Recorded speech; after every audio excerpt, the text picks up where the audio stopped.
At the military heritage ball, my ex-fiancé raised his glass and told the room I had once begged him not to leave me for the commander's daughter.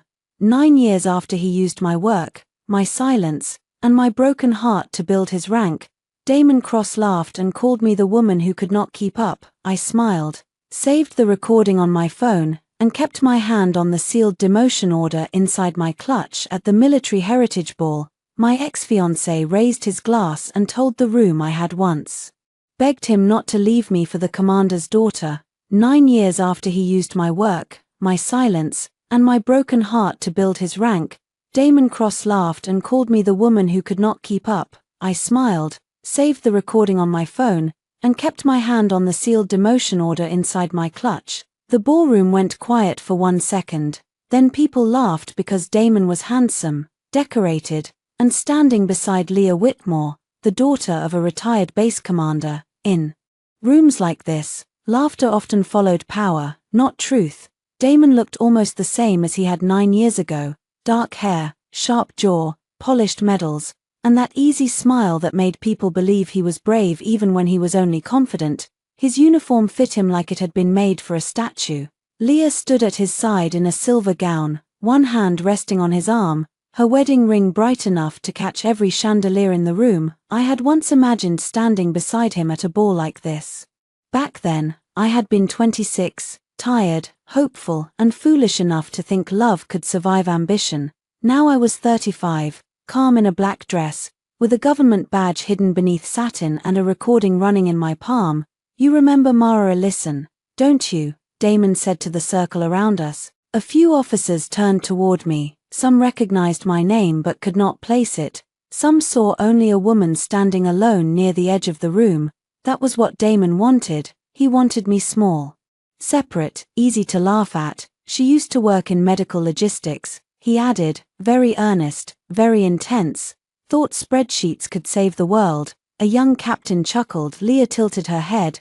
"Mara, it has been so long. I almost didn't recognize you." "I recognized you," I said. Her smile tightened. Still direct, still accurate. Damon's eyes flashed for half a second, then he leaned back and gave the room another charming smile. "Do not mind her. Mara was always serious. She took everything personally, even my engagement." A soft wave of laughter moved through the group. My thumb touched the side of my phone. The recording light stayed red. "Your engagement?" I asked. Damon's grin widened. "Well, my first one." To her, the captain's eyes widened with the hungry shock people get when gossip arrives in uniform. Leah sighed with fake kindness. "Damon, don't embarrass her." "No, no," Damon said. "It's been 9 years. Surely she can laugh now." I looked at him over the rim of my untouched champagne. "Laugh at what?" "At the past," he said. "At how dramatic it all seemed. At how you thought I had ruined your life because I chose a woman who understood command culture." There it was. Not just betrayal, revision. Leah's hand tightened around his sleeve. She liked this version of the story. It made her the natural choice and me the emotional mistake. "I did understand command culture," I said. "I understood chain of command. I understood mission logs. I understood evacuation windows. I understood not putting your name on another person's work." Damon's smile did not disappear, but it became harder. "Careful, Mara." That single word was familiar. He used to say it when I asked questions. "Careful," as if truth was a weapon only dangerous when I touched it. The band shifted into a slower piece. Conversations rose again around us, but a few people stayed close enough to listen. Leah smiled at me. "Tonight is important for Damon. He has worked very hard for this promotion." "I know," I said. Damon's expression softened into mock pity. "I heard you left field support years ago, some office position now, something like that. Good for you," he said, and lifted his glass. "Not everyone is built for the front line." I felt no heat in my face. That surprised me. For years, I had imagined this moment. I had imagined shouting, crying, throwing his medals into his perfect face. But when the moment finally came, I felt only clean, sharp stillness because I had not come to this ball to be seen by Damon. I had come to watch him. The Defense Personnel Integrity Office had spent 8 months reviewing irregularities in senior promotion files.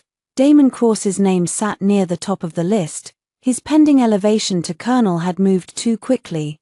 Supported by old battlefield commendations and leadership claims that did not match archived data, my team had flagged the file first, then I had recognized the operation name, Operation Mercyline. The night my life ended, the night Damon's career began. "Damon," Leah said softly, "the presentation is starting." He turned toward the stage, then glanced back at me. "Stay and watch," he said, "it may be good for you."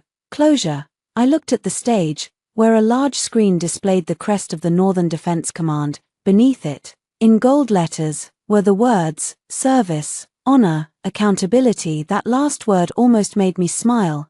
"I agree," I said. "Tonight should give us closure." Damon did not understand. He only gave me a final arrogant nod and walked toward the front tables with Leah on his arm. I stayed near the side wall.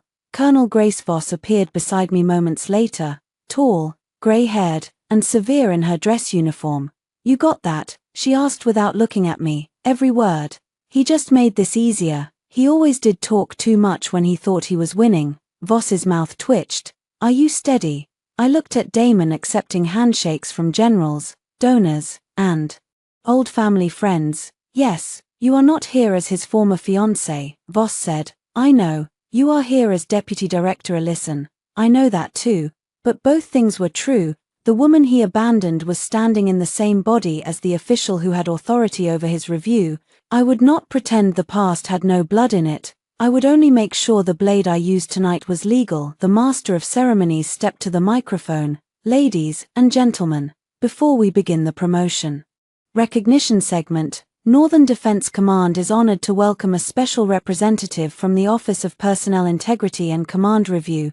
Damon's head turned slightly. Leah frowned. Voss stepped aside, giving me room to walk. The master of ceremonies looked down at his card. "Please welcome Deputy Director Mara Ellison." For the first time that night, Damon Cross stopped smiling. 9 years earlier, Damon had loved me best when I made him look brilliant. That was the truth I refused to see. We were stationed at Fort Halewood then, a hard, windy base near the northern coast. I worked in medical logistics, which meant I lived inside maps, supply lists, transport windows, weather delays, fuel estimates, and the quiet panic of keeping wounded people alive between one place and another. Damon was a major then, ambitious, dazzling, and always one step away from the recognition he believed he deserved. I was engaged to him. My ring was small. He apologized for it when he gave it to me, and I told him I loved it because I loved him. That was the kind of woman I had been. Give me crumbs, and I would call them a meal if they came from the man I trusted. The week before Operation Mercyline, storms closed 2 of the standard evacuation routes near the border. 3 field clinics were overloaded. A convoy had been delayed. Helicopter extraction was limited.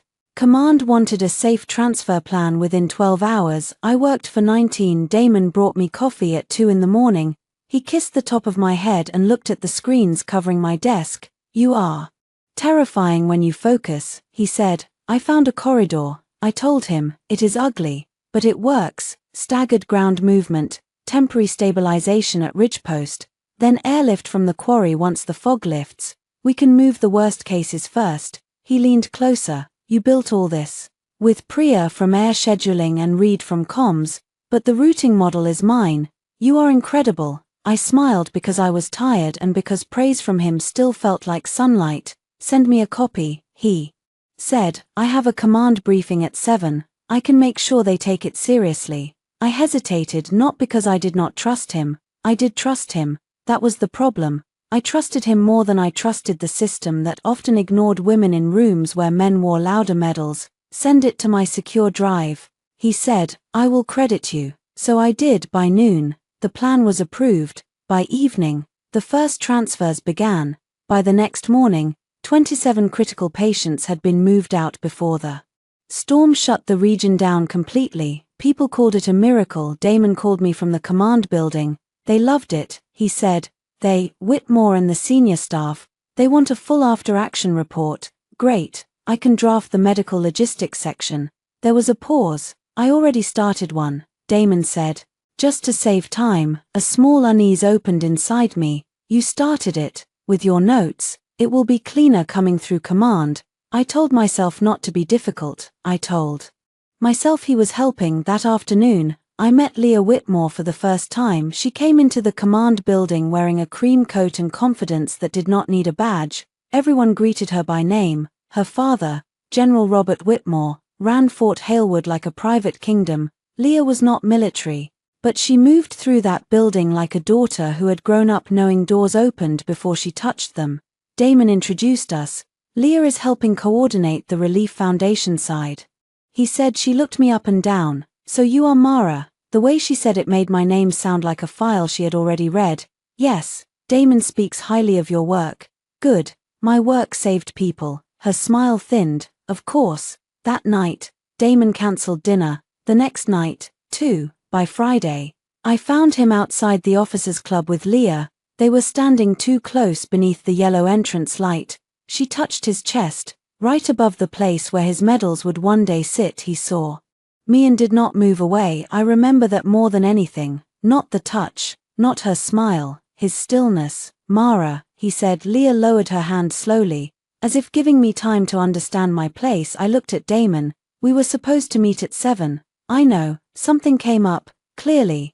Leah's expression held polite amusement. I should go, but she did not. She stayed long enough to see what he would do. He chose in front of both of us. Mara, we need to talk. No one says that unless something has already ended. We walked to the parking lot. Rain had started, cold and thin. He did not offer me his coat. 2 weeks earlier, he would have. I cannot do this anymore, he said.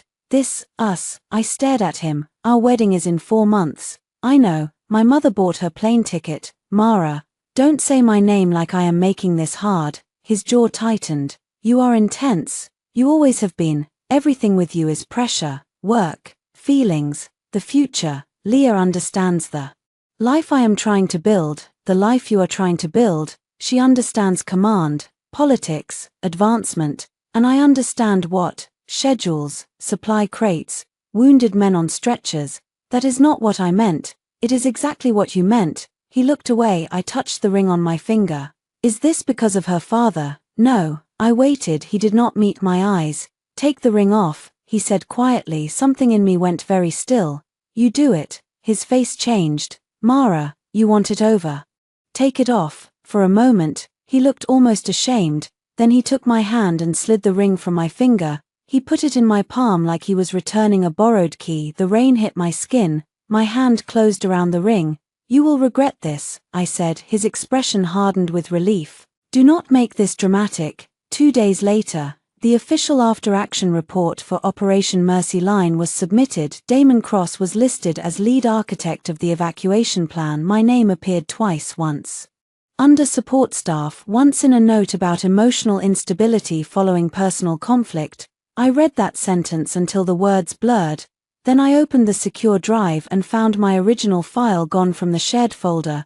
Damon did not answer my calls. Leah passed me the next morning in the command hallway with a little smile and said, I hope you find somewhere that fits you better. Within 6 months, Damon was engaged to her. Within a year, he was promoted. Within 18 months, people called him the hero of Mercy Line. I kept a copy of my original plan because I had learned from medical logistics that lives depended on backups. At first, I kept it because I wanted someone to believe me. Later, I kept it because one day truth might need evidence more than pain. The ballroom was not silent when my name was announced. It gasped first. A small, collective inhale moved across the front tables as the screen changed behind the podium. Deputy Director Mara Ellison, Office of Personnel, Integrity and Command Review. Then came silence. Damon stood halfway from his chair, frozen between rising and sitting back down. Leah's fingers dug into his sleeve. General Whitmore, older now but still broad and stern, stared at the stage with the expression of a man watching a locked door open from the inside. I walked slowly because there was no reason to rush. 9 years had taught me patience. Evidence moves more quietly than anger, but it arrives with heavier hands. The master of ceremonies gave me the microphone. His smile had gone stiff. Deputy Director Ellison, he said, thank you. I turned toward the room from the stage. I could see everything. Damon's white face, Leah's glittering panic, officers whispering behind napkins, young soldiers looking confused. donors realizing they had wandered into something sharper than ceremony. Good evening. I said, I am here on behalf of the Office of Personnel Integrity and Command Review. Tonight's recognition segment includes several officers whose pending promotions have been subject to routine final verification. Damon sat down slowly. Routine, Leah whispered, but I saw fear in her mouth. I continued, most reviews close without issue, some do not. A stir moved through the room. The military asks for discipline from its lowest recruits. It must demand honesty from those who seek command. Rank is not decoration, it is trust. I did not look only at Damon when I said it, that would have been too personal. I looked at the whole room and let him feel the words land anyway. Before tonight's formal recognition proceeds, one file requires immediate administrative action. Damon stood. Mara, he said my first name into a microphone-filled room. Colonel Voss rose from the side table. Major Cross, you will sit. The word major hit him like a slap. He was wearing the insignia of lieutenant colonel and was scheduled to be recognized for promotion to colonel, but his permanent grade, after a complicated temporary command elevation, still had vulnerabilities. He knew it, so did I. His eyes moved to Voss, then back to me. I believe there has been some misunderstanding, he said tightly. I placed my folder on the podium. There has. Leah rose too. This is inappropriate. This is a formal event, not a personal ambush. I looked at her. Mrs. Cross, please sit. Her mouth opened. I added, if you interfere with an official proceeding, that will also be noted. General Whitmore pushed his chair back. Deputy Director, I request a private discussion before you continue. Your request is denied. A deeper silence fell. No one spoke to Whitmore that way at events where his portrait still hung in the heritage corridor. I opened the folder. Damon Cross's pending promotion packet relies on commendations and leadership assessments connected to Operation Mercy Line. During final verification, multiple inconsistencies were identified. Damon's face hardened. You cannot do this here. I can. You are biased. I expected you to say that. I lifted my phone. Less than 10 minutes ago, in this ballroom, you publicly referenced our prior engagement and described me as a woman unable to keep up with your career. That recording has already been forwarded to Colonel Voss and legal review. Your attempt to frame this process as personal retaliation has been anticipated and documented. A few heads turned toward Damon. The young captain who had laughed earlier looked down at his plate. Damon swallowed. You recorded me. Yes, Leah hissed. How dare you? I looked at her. Careful, Leah. Her eyes widened. Damon heard the echo too. Careful, the word he once used to shrink me. I removed the sealed order from my folder. The paper was thick, official, and signed before the ball began. My team had prepared it after months of review. Damon's conduct tonight had not created the case, it had only confirmed the arrogance behind it. Pending formal hearing, I said, the Office of Personnel Integrity and Command Review is suspending Damon Cross's promotion recognition, freezing his advancement packet, and placing his command history under immediate audit. Damon's hands curled at his sides. You cannot suspend my promotion based on old paperwork. No, I said, I can suspend it based on old paperwork, new audit findings, witness statements, missing communication logs, altered authorship metadata, and your own conduct during a live command event. The room did not move. Leah whispered something to her father. Whitmore's face darkened. I saw Damon calculate. He was good at calculation. He had calculated me once. He had measured my love, my lack of family power, my belief in him, and decided I was safe to discard. Now he was recalculating. Mara, he said, softer. Do not do this. 9 years ago, those words might have cut me open. Now they only clarified the room. You did this, I said. I am documenting it. The master of ceremonies stood helpless near the edge of the stage. The promotion segment had collapsed. The band had stopped playing. No one touched the desserts. Voss stepped forward. Major Cross, you are directed to report to the temporary review office behind the East Hall. Mrs. Cross, you may accompany him as a civilian observer only if you remain silent. Leah looked as if she had been struck. Civilian observer. Voss did not blink. That is your status tonight. Damon stared at me. You came here for revenge. No, I said, I came here for accountability. Then I closed the folder. And Damon, the difference is that revenge only needs pain, accountability needs proof. His face drained of color because he finally understood. I had proof. The temporary review office had once been a private dining room. By the time Damon entered, staff had cleared the silverware and replaced centerpieces with secure tablets, document bags, and a portable scanner. 2 legal officers sat at one end of the table. Colonel Voss stood by the door. I placed my folder at the head of the table and waited until Damon realized he was not being invited to sit as an equal. Leah entered behind him. "This is absurd," she said. "You are humiliating him." I looked up. He seemed comfortable with public humiliation in the ballroom. Her cheeks flushed. Damon shut the door. "Leave my wife out of this." "That depends on what your wife did." He stepped closer. "Mara, Deputy Director Ellison." His jaw tightened for 1 second. I saw the young man from the parking lot, the one who had taken off my ring and told himself it was not cruelty if he sounded calm. "I do not know what you think you found," he said, "but Mercy Line was chaotic. Records get messy. People misremember. Metadata does not misremember." Leah folded her arms. "You built an entire career in some oversight office just to come back and punish him."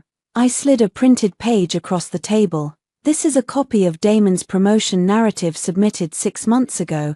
It states he personally designed the staggered evacuation corridor used during Operation Mercy Line." Damon glanced at it. "This is standard language." I placed another page beside it. "This is the original routing model from my secure drive, created 19 hours before your briefing. My name is embedded in the file architecture.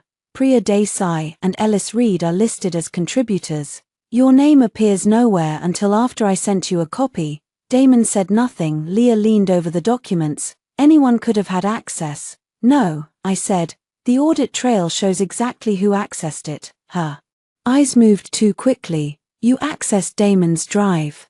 I said to her, "I had permission." "From whom?" "My father's staff coordinated relief efforts." "You were not staff." She looked at Damon. There it was, a tiny movement. A marriage built on strategy still had cracks where blame could enter. Damon said, "Leah helped with public communications, that is all." I opened the 3rd document. "This email was sent from Leah's personal account to you the night before the report was finalized. Subject line, make the Mercy Line language cleaner." The body reads, "Dad says the report needs one name attached if you want this to matter for promotion. Mara is support. You are command. Do not overcomplicate it." Leah went pale. Damon looked at her. "You said that was gone." The room went utterly still. Voss's eyes sharpened. I let the silence hold. Then I said, "Thank you, Major Cross." His face changed as he realized what he had admitted. Leah whispered, "Damon." He turned back to me. "That is not what I meant. It will be included in the record. This is a personal vendetta." "Then stop giving me evidence." One of the legal officers lowered his eyes to hide what might have been a smile.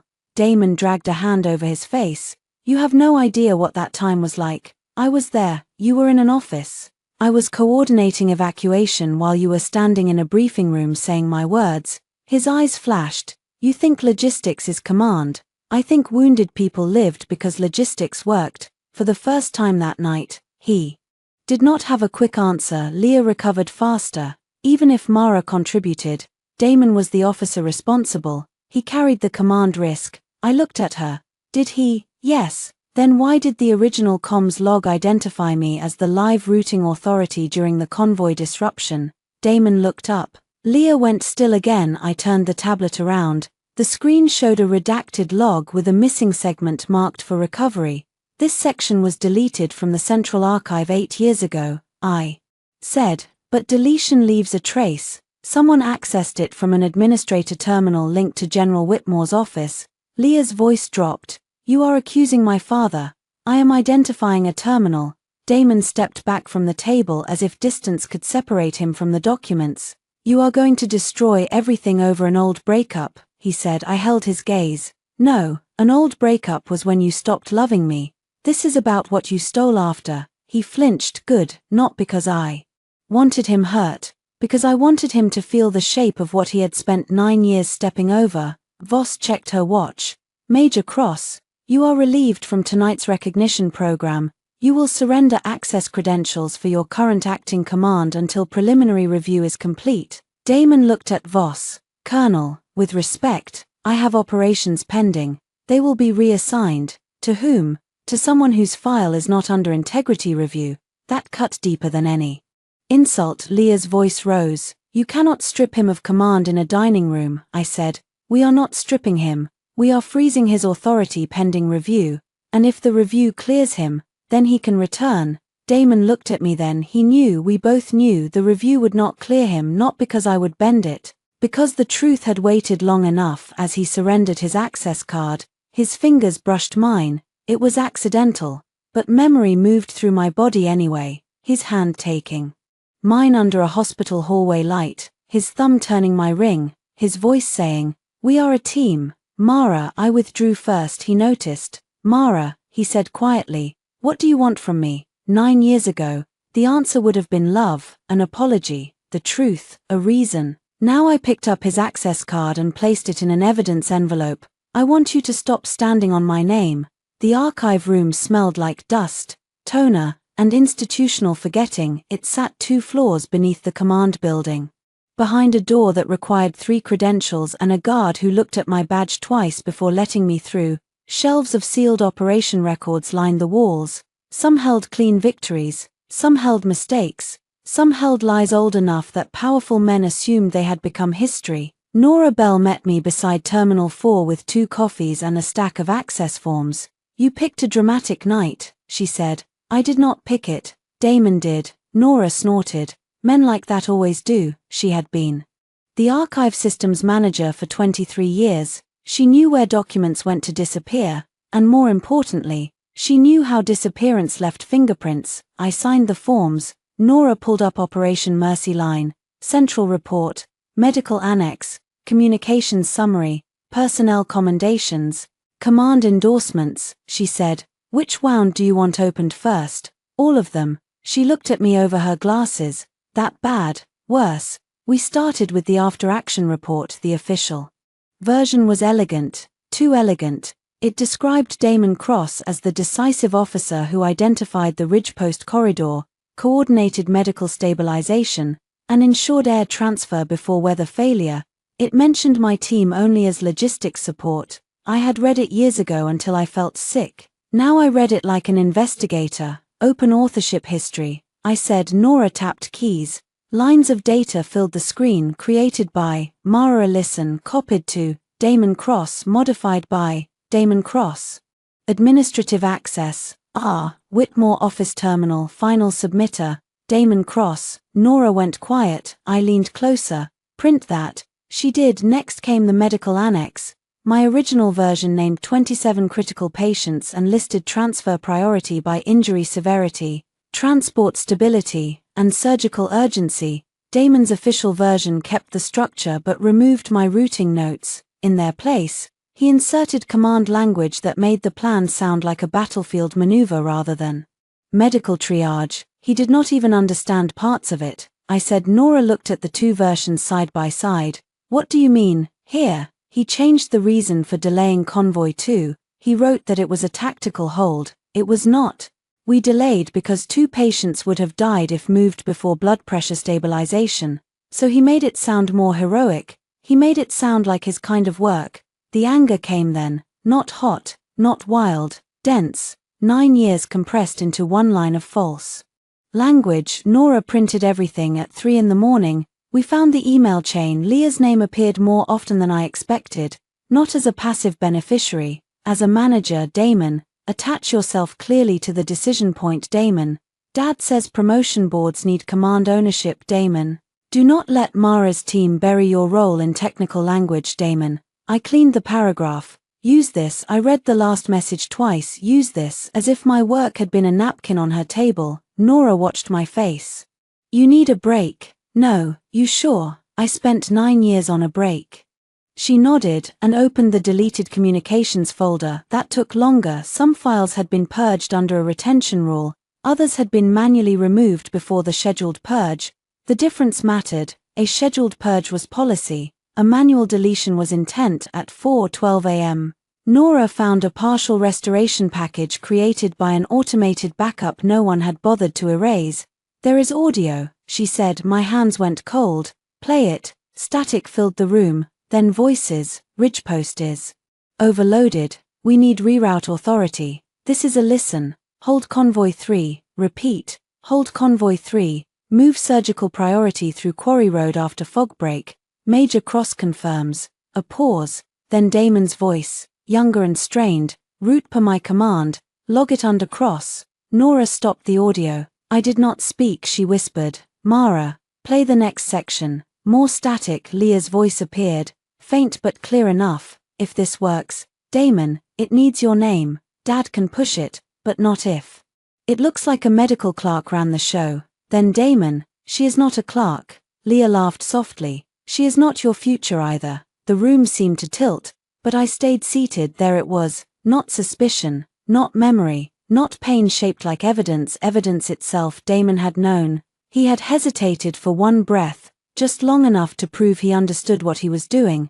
Then he had done it anyway. Nora saved the file to the secure review drive. You should go home, she said. I have a witness to contact. Now, I sent a message to Sergeant Ellis Reed. He had been a junior communications specialist during Mercyline.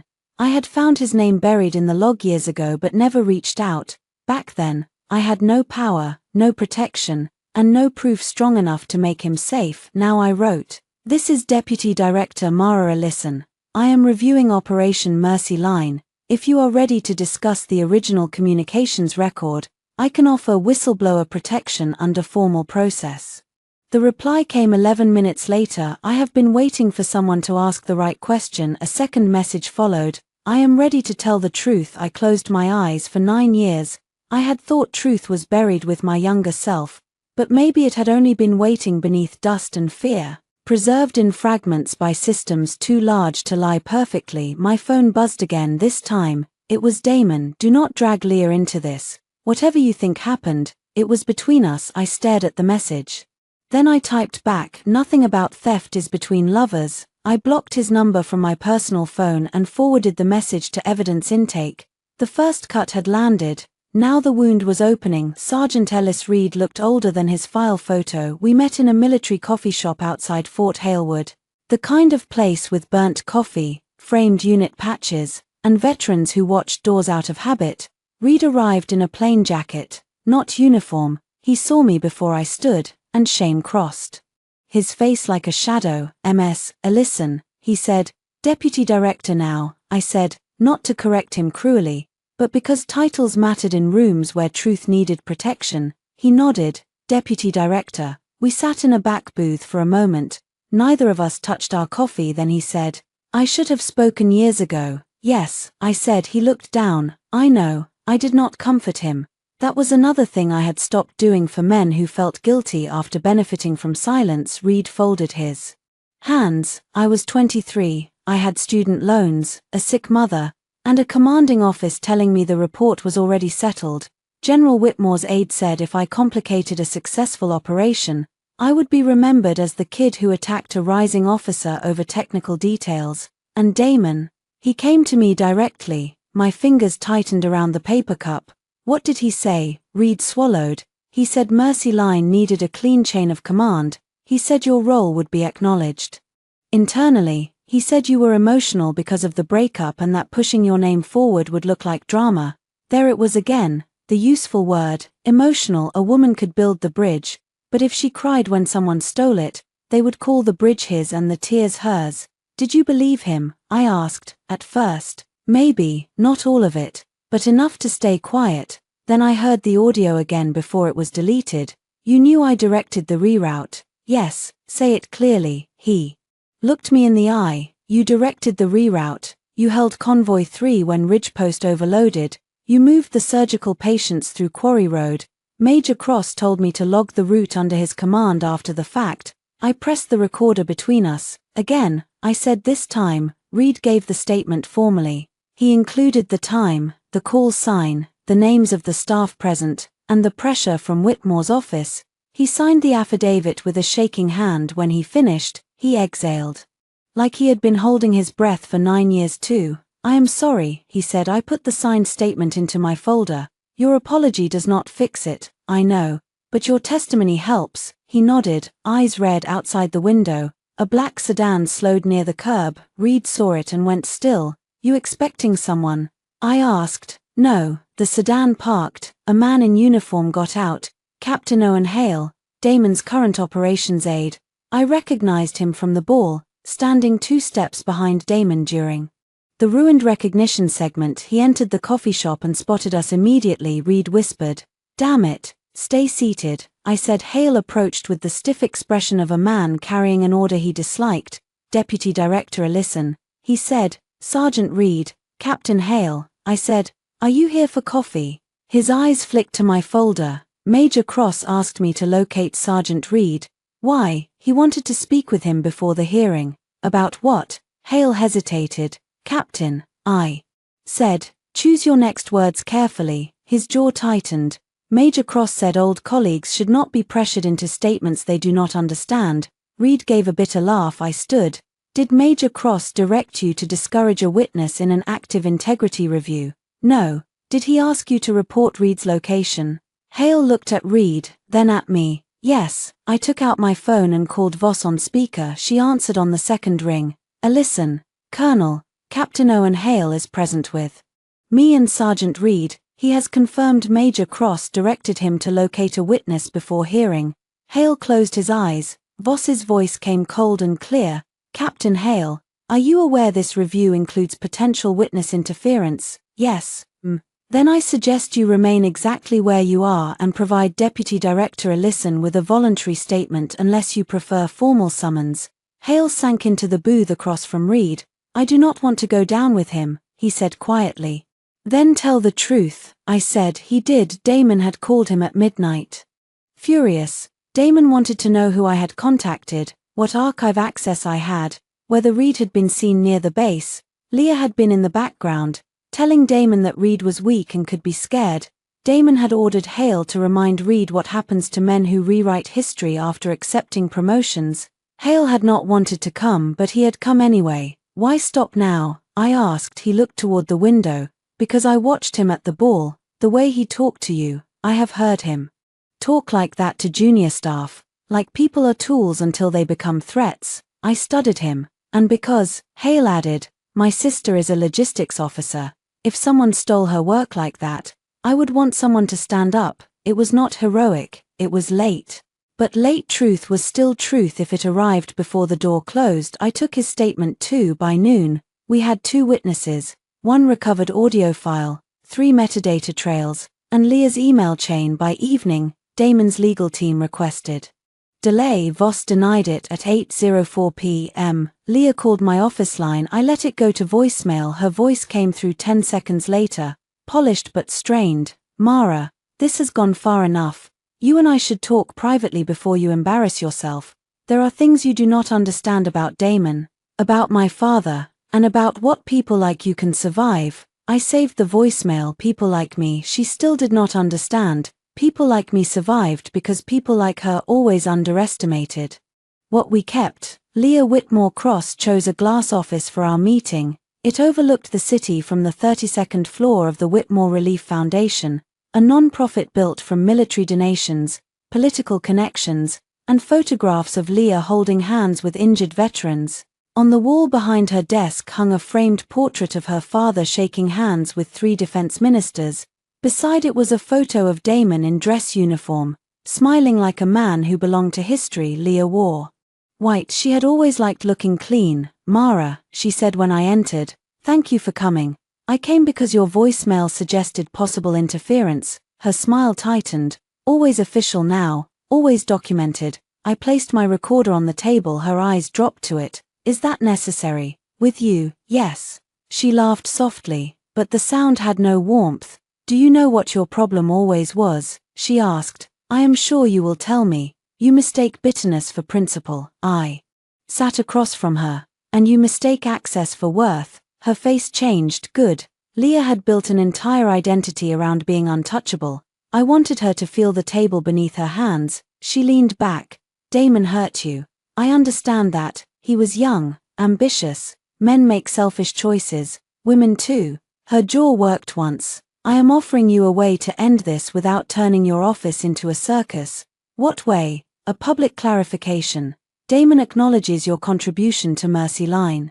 The promotion review closes with an administrative correction. You avoid looking like a scorned woman using government authority to settle a personal wound, and Damon keeps his rank. He earned his career. He built it on stolen work. He built it on command. No, I said. He built it on your father's protection. Her eyes hardened. Be careful. I almost smiled. They all used the same word when they ran out of truth. I opened my folder and slid the printed email across the table. Leah did not look at it. I have seen it, she said. I know, you wrote it. I wrote many emails during relief coordination. You were not relief coordination. My foundation was involved. Your foundation did not exist yet. For the first time, she blinked too slowly. I placed another document down. Your incorporation paperwork was filed 4 months after Mercy Line, yet Damon's revised report mentions coordination with your foundation as if it already had operational status.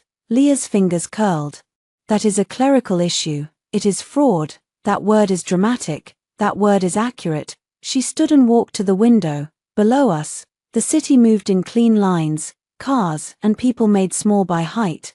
I wondered if Leah had always seen the world from above and confused distance with superiority. When she turned back, her mask had thinned. You think you were special because Damon loved you first. No, he outgrew you. No, I said, he traded me. Her mouth twisted. You had nothing. No family name, no command bloodline, no understanding of what he could become. You were useful when he needed someone to build the plan, but you were never going to stand beside him in rooms that mattered.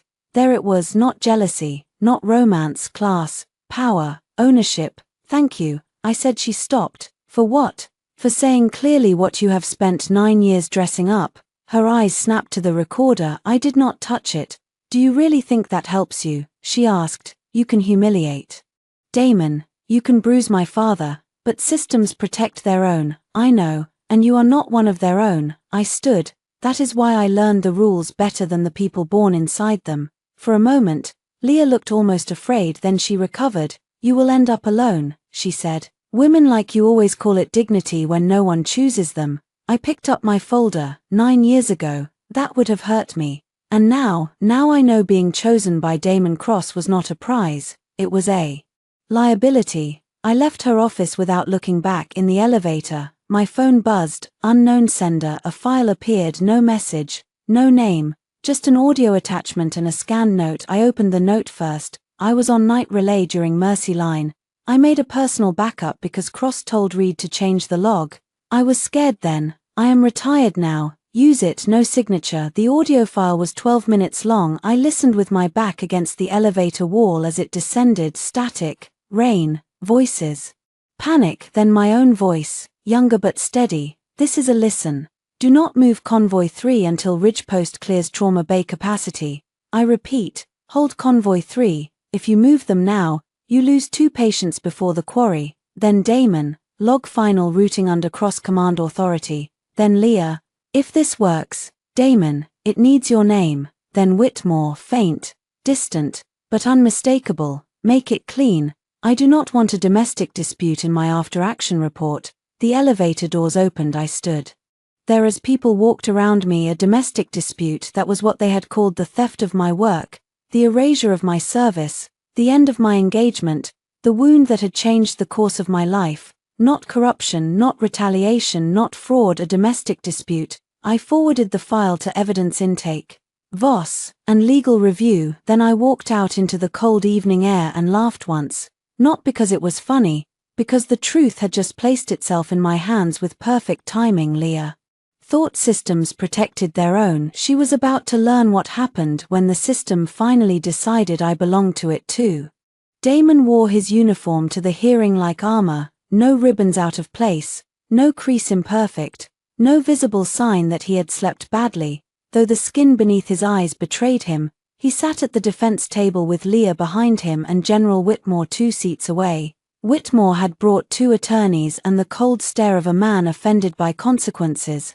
I sat across from them with Voss, legal counsel, and 3 members of the review committee. The room had no windows. I liked that. No chandeliers. No music, no applause, no wife on his arm glittering beneath public admiration. Just fluorescent light, recorded proceedings, and documents that did not care how handsome Damon looked in uniform. The chair of the committee, Admiral Klein, opened the session. This hearing concerns the integrity review of Major Damon Cross's pending promotion, current command eligibility, and historical commendation record related to Operation Mercy Line. Deputy Director Ellison, you may proceed. Damon's attorney stood immediately. We object to Deputy Director Ellison leading this review due to prior personal relationship with Major Cross. Klein looked at me. I stood. The relationship was disclosed before the review began. Colonel Voss was assigned supervisory oversight. All evidence has been independently authenticated by 2 departments. Major Cross's conduct at the Military Heritage Ball, including public references to the prior relationship, has been entered into record as relevant to his claim of bias. Klein nodded, objection noted and overruled. Damon's mouth tightened. I began with the promotion packet. Major Cross's advancement narrative identifies him as sole architect of the Mercy Line evacuation corridor. The original file metadata identifies me as creator, with contributions from Priya Desai and Ellis Reed. Major Cross accessed the file after receiving it from me. Authorship was later altered. The screen displayed the metadata trail. Damon looked straight ahead. I moved to the report. The after-action report removed medical stabilization reasoning and replaced it with command language supporting Major Cross's leadership claim. The screen changed. I moved to Leah's emails. Leah shifted behind him. The report language was edited after emails from Leah Whitmore, now Leah Cross, advising Major Cross to attach one name to the operation for promotion purposes. Leah's attorney stood. Mrs. Cross was not a military officer and cannot be held to military reporting standards. No one is holding her to military reporting standards, I said. We are establishing Major Cross's knowledge, motive, and collaboration. Klein said, proceed. I played the voicemail Leah had left me. Her voice filled the room. There are things you do not understand about Damon, about my father, and about what people like you can survive. No one moved. Then I called Reed. He entered with pale determination, took the oath, and sat with both hands on the table. Sergeant Reed, I said, during Operation Mercy Line, who issued the live reroute instruction for Convoy 3, you did. Please state my role at that time. Mara Ellison, medical logistics analyst, acting live routing authority for casualty movement. Did Major Cross instruct you to log routing under his command? Yes. Damon's attorney rose. Memory after 9 years is unreliable. Reed looked at him. That is why I brought my notebook. The room shifted. Reed removed a small black-field notebook from an evidence sleeve. I kept personal notes during Mercy Line. I did not submit them because I was scared, but I wrote the times as they happened. The notebook was passed to the committee. Damon turned slowly toward Reed. The look he gave him was not anger, it was betrayal that almost made me laugh. Damon had built a life on betrayal and still resented being refused loyalty. Next came Captain Hale. He testified that Damon sent him to locate Reed before the hearing. Damon's attorney tried to frame it as concern for an old colleague. Hale answered each question with military precision. Major Cross wanted to know whether Sergeant Reed could be convinced not to testify. Did he use the word convinced? He used the word reminded. Reminded of what? That men who rewrite history after accepting promotions lose friends. Klein looked at Damon. Damon stared at the table. Then Whitmore's attorney attempted the old strategy. Deputy Director Ellison, is it not true that you were emotionally involved with Major Cross at the time of the operation? Yes. And is it not true that your engagement ended shortly before the final report? Yes. Could your interpretation of these events be colored by personal pain? I looked at him. Pain does not create metadata. Pain does not create email headers. Pain does not create audio recordings. Pain does not make a witness remember the same timeline as a field notebook and a restored communications file. The attorney paused. I added, but pain did teach me to keep copies. Voss lowered her eyes.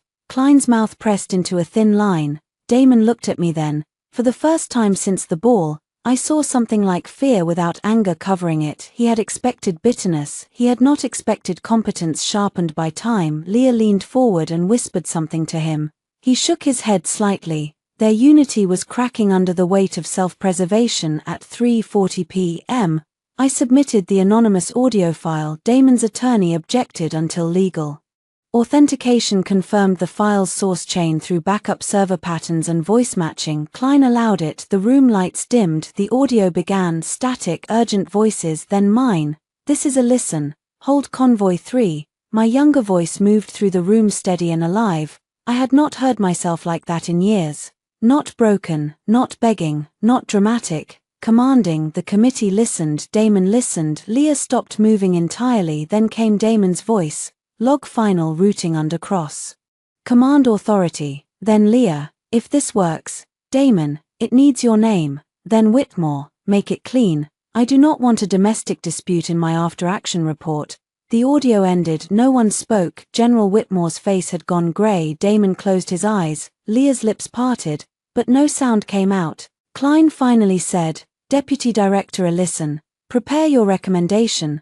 I stood with the folder in my hands. Damon opened his eyes and looked at me as if he wanted to say my name. I silently hoped he would, because every time he said Mara instead of my title, he reminded the room exactly why he should not command anyone. The recommendation was not revenge. I wrote it that night in my office with every source attached, every claim cross-referenced, and every sentence clean enough to survive appeal.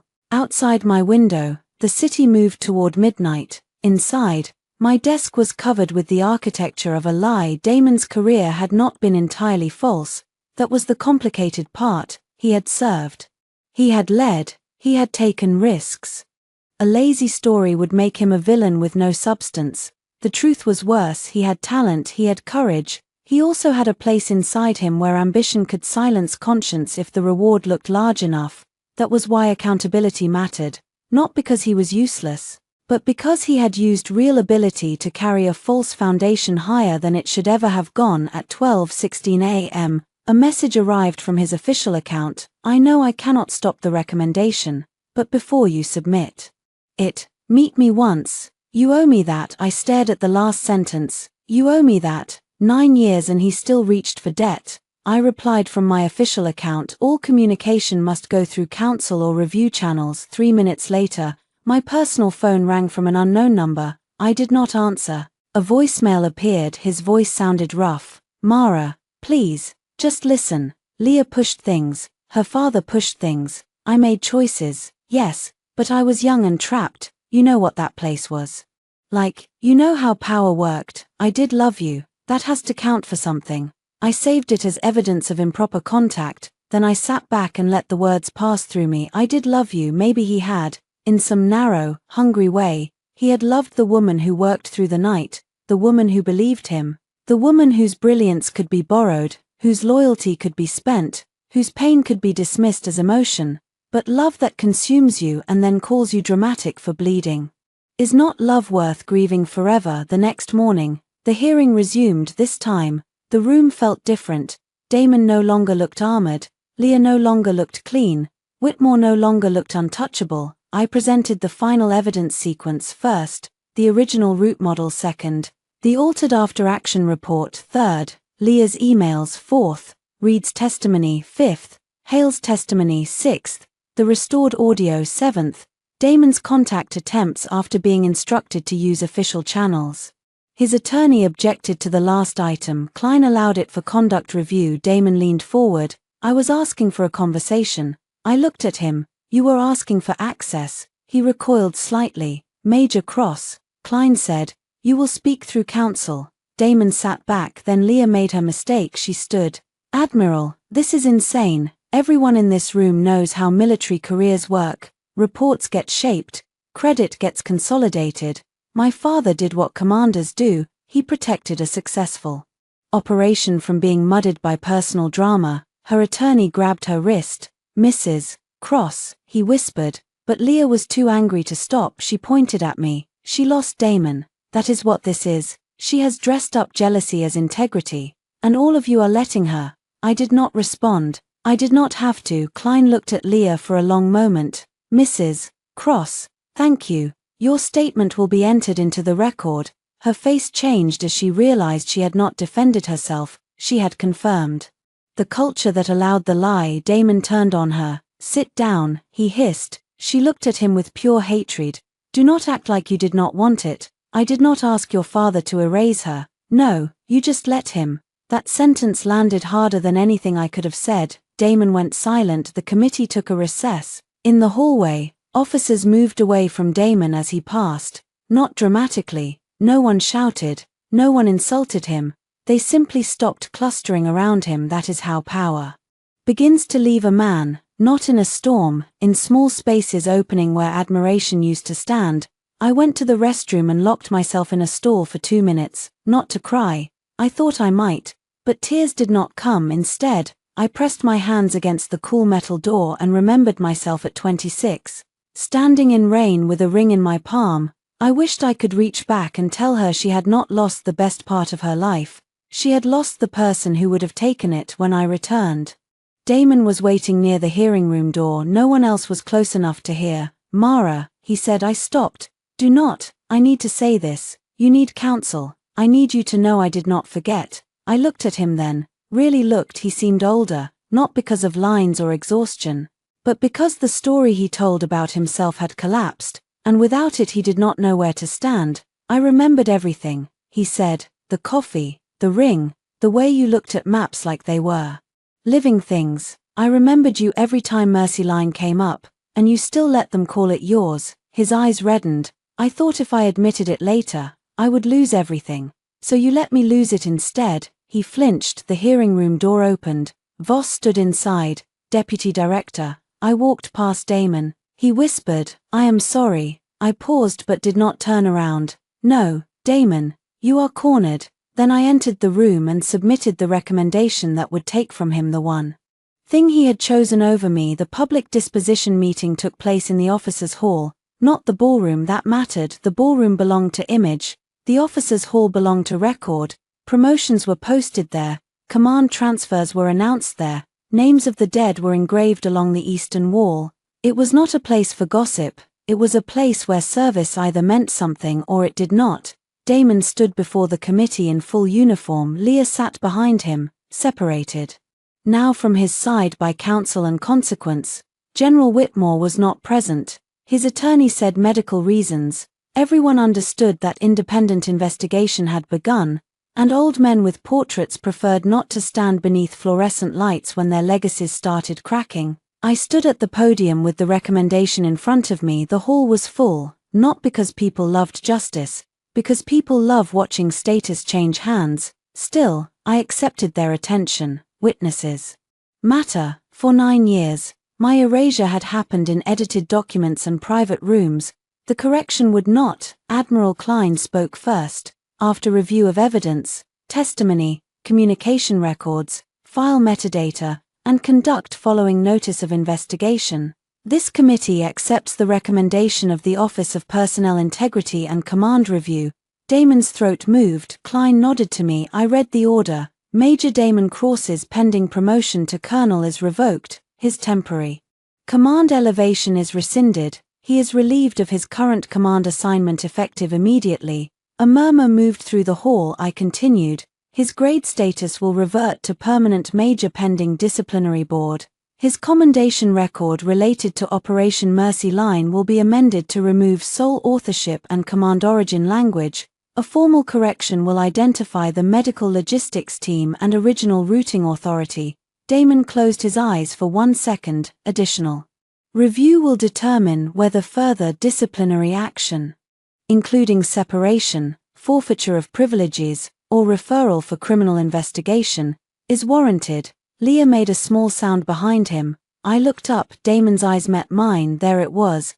The title made flesh. I demoted him not by screaming, not by begging the world to believe me, not by needing him to feel what I had felt. I demoted him because the record supported it, because authority finally sat in my hands, and because he had built his height on stolen ground. Klein said, Major Cross, you will surrender command insignia and access credentials. Captain Hale stepped forward to receive them. That must have hurt. Damon removed the insignia with stiff fingers. The hall watched. No one laughed. That was almost worse.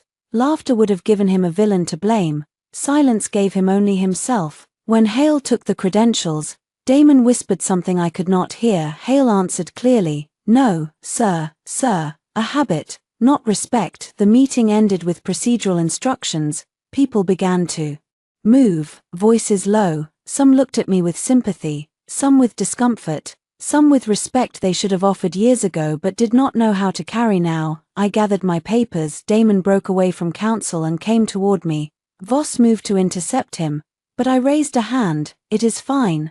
He stopped a few feet away. His face was pale, stripped of ceremony. "You got what you wanted," he said. I placed the order into my folder. "No," he laughed once, bitterly. "No, what I wanted at 26 was for you to choose me honestly or leave me honestly. What I wanted after that was for someone to admit I had done the work.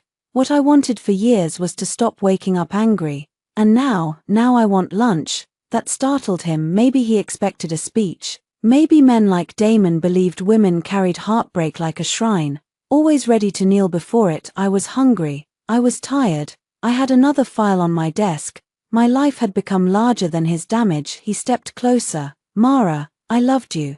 I looked around the hall. Officers, witnesses, Leah, counsel, Voss. Everyone pretended not to listen. I answered anyway. "You loved what I gave you." His face twisted.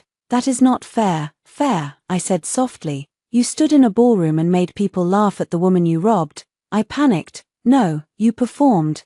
"There is a difference." Leah appeared behind him. "Damon," she said sharply, "do not humiliate yourself." He turned on her. "You should not speak." Her eyes flashed. "I protected you. You buried me. You asked me to." Their marriage cracked in public without my help. I watched them for a moment, then felt something unexpected. Not satisfaction, release. They were no longer the giants of my past. They were two frightened people fighting over who had pushed the knife deeper.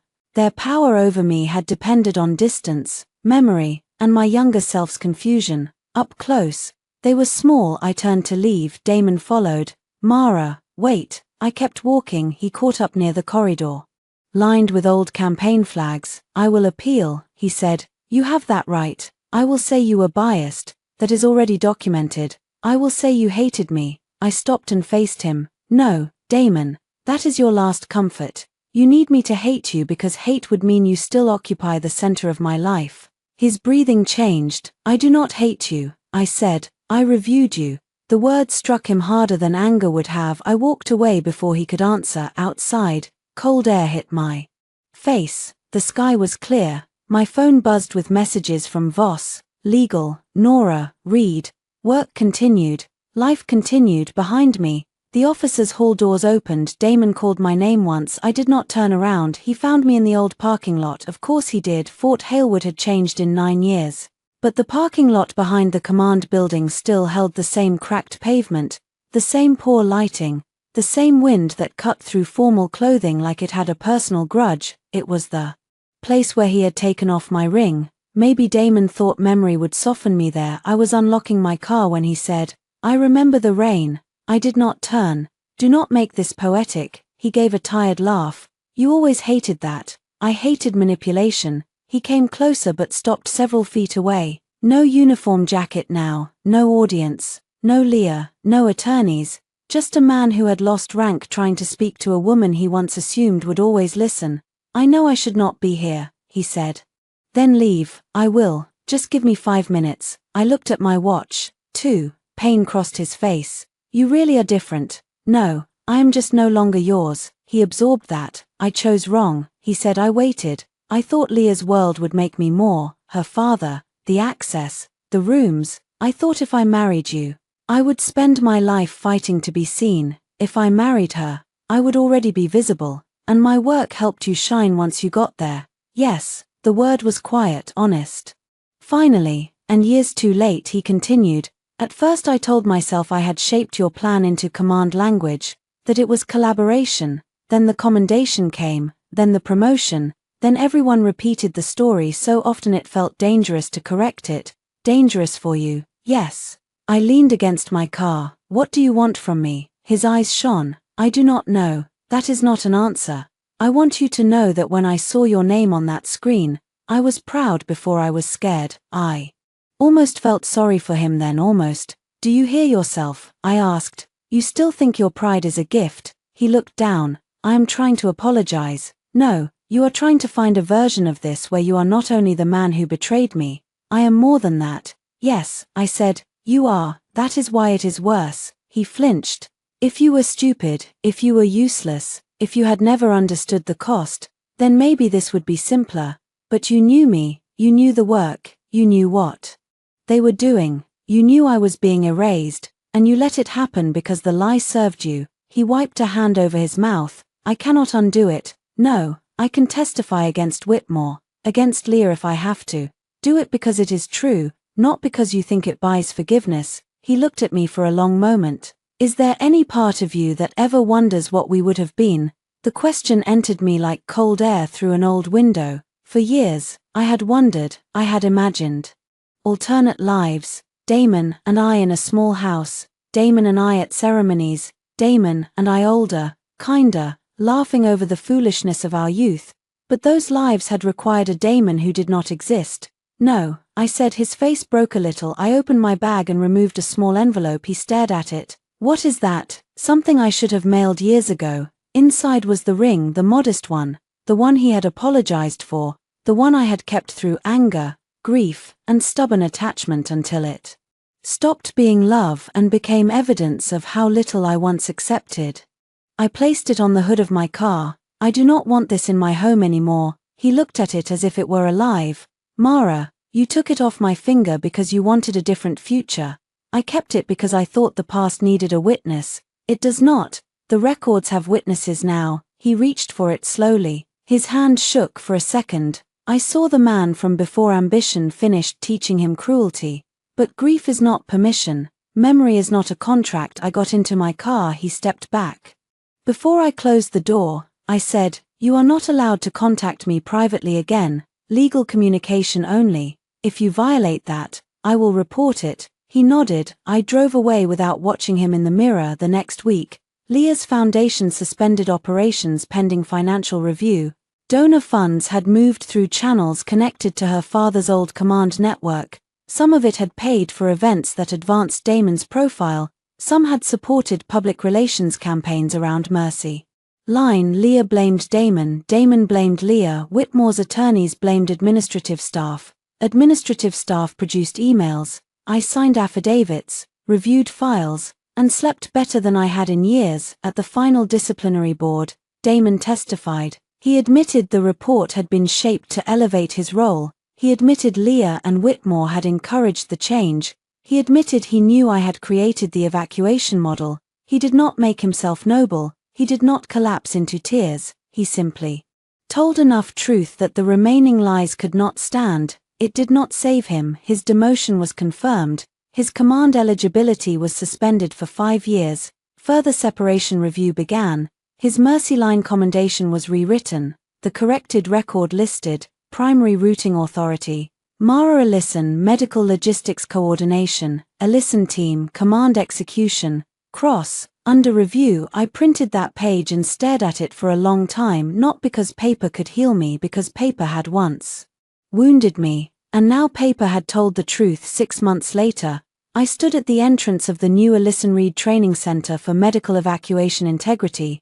Reed hated that his name was on it. I insisted, you told the truth when it still cost something. I said, late. He replied, late is not never. The center was not grand. It had simulation rooms, logistics labs, communications training bays, and a wall dedicated to unnamed support staff whose work had saved lives without ever becoming speeches. Nora had helped design the archive ethics module. Voss had secured funding. Priya Desai, now a civilian emergency systems director, came back to lecture the first class. No one mentioned Damon during the opening ceremony until a reporter asked me about him. What do you think of Major Cross's final disciplinary outcome? She asked. I stood beneath the center sign, sunlight hitting the glass behind me. I think the record matters, I said. I think rank must follow integrity, and I think no career should be built by making someone else disappear. Do you feel vindicated? I considered that. Vindication sounded loud, triumphant, like a courtroom scene where everyone clapped and the villain fell to his knees. Real life was quieter. Real life was waking up without checking whether the past still hurt in the same place. Real life was making coffee in an apartment no one had ever entered to lie to you. Real life was seeing your name corrected in a file and realizing you no longer needed the people who erased it to admit your worth for you to have it. I feel free, I said. That answer made the evening news. I did not watch it, but Nora sent me a clip anyway with the message, "You look terrifying. Proud of you." Damon sent no message. He could not. The no contact order held. I heard about him through official channels only: separation review, loss of command track, Leah filing for divorce before he could file first, Whitmore resigning from 2 advisory boards, the foundation dissolving under investigation. None of it made me happy exactly. It made the world feel more level. At the reception after the ceremony, young officers walked through the training center reading the wall displays. One lieutenant stopped in front of the Mercy Line correction record. She turned to me. Is it true you waited 9 years? I looked at the display. I worked 9 years, I said. Waiting is passive. She nodded slowly. My mother was logistics, she said. She always said people remember the person at the microphone, not the person who made the plan. Then change that, I said. Her smile was small but fierce. Yes. Later, when the crowd thinned, I walked alone into the main simulation room. The screens showed a training map with convoy routes, weather patterns, field clinics, and evacuation windows. Lines moved across the display like veins. I touched the edge of the table for a moment. I was 26 again, exhausted, hopeful, building a route through storm and chaos because people needed to live. Then the memory shifted. I was 35, standing in a ballroom while Damon laughed, then 36, standing in a hall while his rank was stripped. Then here, no longer the abandoned woman in his story, no longer the ghost in his report, just myself. Voss entered quietly. Good turnout, she said. It was. You did well. Thank you. She stood beside me, looking at the map. Do you ever wish it had happened sooner? Yes, I said, but I also know I would not have been ready to carry it the way I did. Voss nodded. People will call you ruthless. Let them. They will call you emotional too. I laughed. They always do. And emotion told me something was wrong. Evidence proved it. Authority corrected it. I am comfortable with all three. Voss smiled then, rare and brief. At dusk, I left the center alone. No one waited outside with flowers.